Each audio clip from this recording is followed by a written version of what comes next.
justement Bah Diakhaté enfin Bah Diakhaté nag moo daal di benn sorti démb si ñi nga xam ne itam ñoom leen daal di nommé ñu daal di bokk si APR te waa Pastef daal leen nommé ki nga xam ne que moo di Bah Diakhaté sàkku na ñëpp daal di démissionner exactement seen ay postes parce que à un moment donné jàpp nañ que ni Sénégal ñaari Sénégal la te itam képp ku daal di bokk foofu si waanu que li nga xam ne que moo di Pastef ku bokkul Pastef da ngay doon personne non grata si réew mi concrètement alors enfin naka daal di jàngatee cette sorte justement boo xam ni itam ñu koy daal di polémique jamono ji si toile bi jëm si Bah Diakhaté li mu wax que ni képp ku bokk APR te daal di nekk si ay postes de responsabilité bu Pastef boo ko fa dem sa yoon.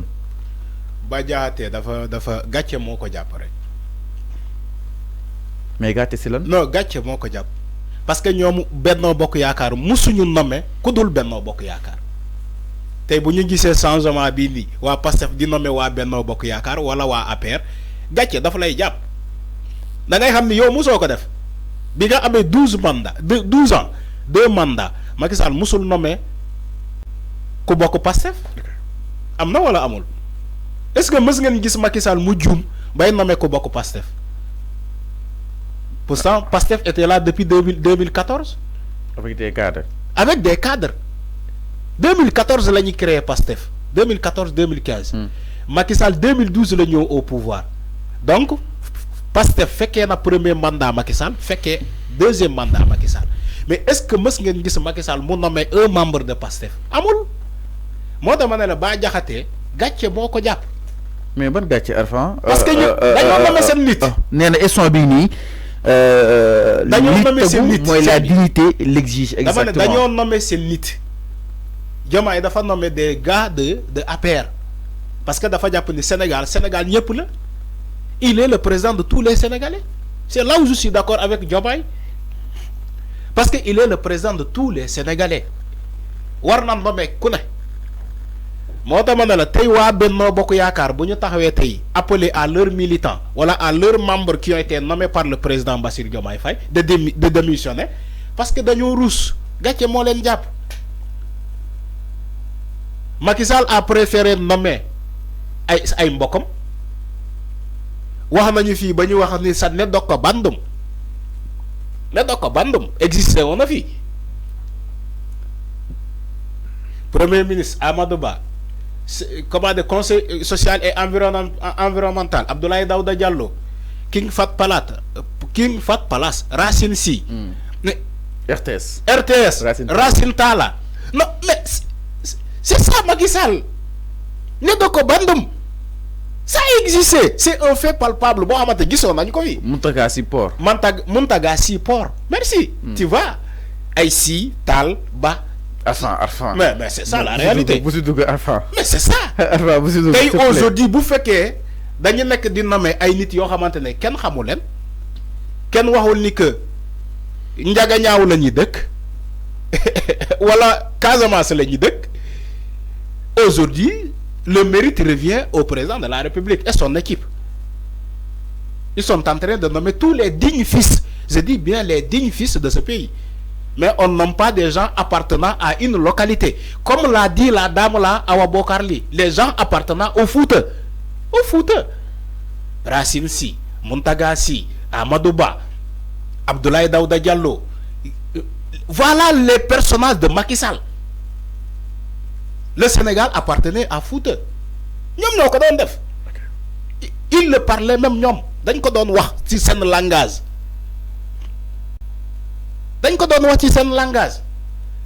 tey heureusement alhamdulillahi rabbil alamin ba ñu amee un président boo xam te dafa nekk di boole ñëpp lu ñëpp bokk ñëpp jot ci ñoom loolu lañ doon wax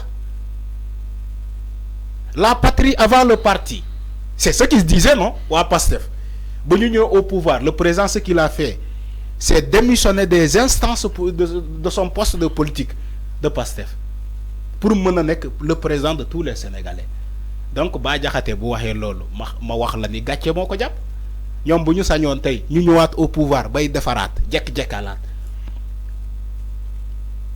ils ont arraché ce pays ses valeurs les gars de Benno Bokk Yaakaar de APR ils ont arraché le Sénégal de ses valeurs hiro ngayo rayante entre ñun ku dëkk Casamance nga ne ko rebelle la oui loolu amoon na fi fàtte xaju fi boo dama ne la jommi c'est vrai que jommi amul heure ñu ñëpp fekkee nañu ko yàlla may nañu bakkan ñu dund ba fekkee ko quand Macky Sall gouvernait ce pays dans la dislocation dans l'ethnicisme loolu moo am. dama lay fekk say kàddu certes jàpp nga ni loolu baaxul. loolu musul baax day teew le Sénégal. donc dafa mel ni l'histoire se répète exactement si jamono ji nga xam ni itam ñeneen ñi ngi fal ñi fa leen bokk ñi fa leen bokkoon concrètement est-ce que jàppoo ni suñu wootee changement de système su waruñoo mën a teg suñu rétroviseur di xool li nekkoon si ginnaaw mën nañ xool exactement li nekk si kanam concrètement éviter di commenter si nomination yi nga xam ni itam le président Bassirou Diomaye Diakhar Faye mu ngi koy opérer concrètement. dama ne. Le président parce de la que l'histoire se répète. L'histoire se répète. Non, l'histoire ne se répète pas. C'est pas la même chose. Je suis vraiment désolé, mais l'histoire se répète en fait. Non, ça se là où on commente. Là où les gens. C'est les nominations et les appartenances. Non, heureusement, actuellement, on ne parle pas de Nedoko Bandoum. La dynastie Faisal. Ça n'existe pas. Il n'y a pas une dynastie Diomaye Sonko. Ni di fal wa Ndiaga Niaw, ni di fal wa Casamance. Lolo amul. Moi, heureusement, alhamdulillah rabbil alamin. Aujourd'hui, on est en train de nommer des dignes fils de ce pays. Mais dans la nomination, la population est libre de faire son commentaire sur la nomination. Mais le commentaire, ça va changer quoi? Ça ne change pas les décisions du président de la République. C'est ce que j'ai dit. Même dans ton métier de journaliste, on dit les faits sont sacrés, le commentaire est libre. Le commentaire est libre. Donc le commentaire restera toujours libre. Même dans les nominations, le commentaire va rester toujours libre. Il faut que nous. On ne change pas les décisions du président de la République, mais on peut commenter sur ces décisions. Même dans tous les pays au monde, ça se fait.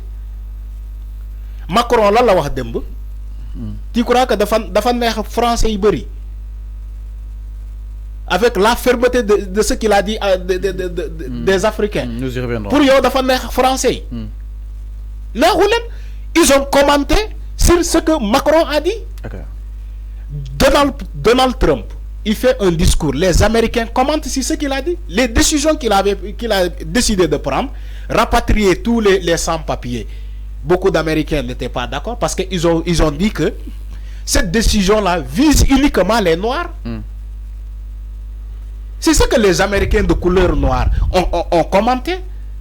Ni que quand John Biden, Donald Trump prend une décision de dire que je vais rapatrier tous les Africains ou bien tous les sans-papiers, les Noirs américains ont dit non parce que cette décision-là vise uniquement les gens de couleur. Aujourd'hui, si Diomaye fait une nomination, mais la population est libre de commenter sur la nomination. Alors c'est clair. On ne peut pas changer ça parce que tu sais pourquoi? On n'est pas dans un royaume. On est dans un pays de démocratie, dans une république. Et qui dit république?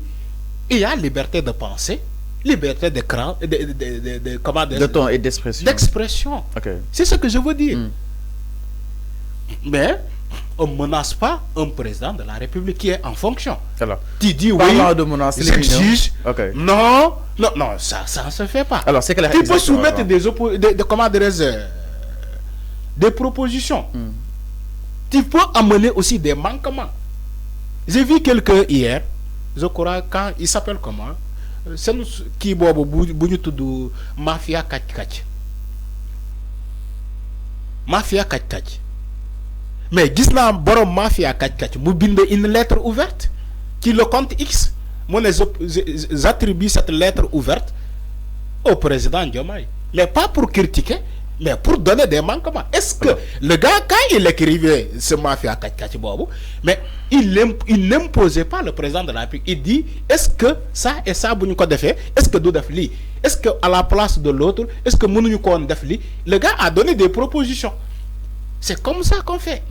Si on veut aider un président à gouverner, il faut pas lui mettre la pression. Alors enfin c'est clair, la sortie de Bah Diakhaté exactement sur les nominations mi ngi daal di félicité bu baax ki nga xam ne que moo di Racky Kane mi daal di ñaan aussi les autres à poursuivre daal di topp si ginnaaw ki nga xam ne que moo di Racky tekki exactement seen ay normal tant que parlant toujours de menaces du côté de la régie exactement daal di ñëw si leneen yéen menace daal di jógee si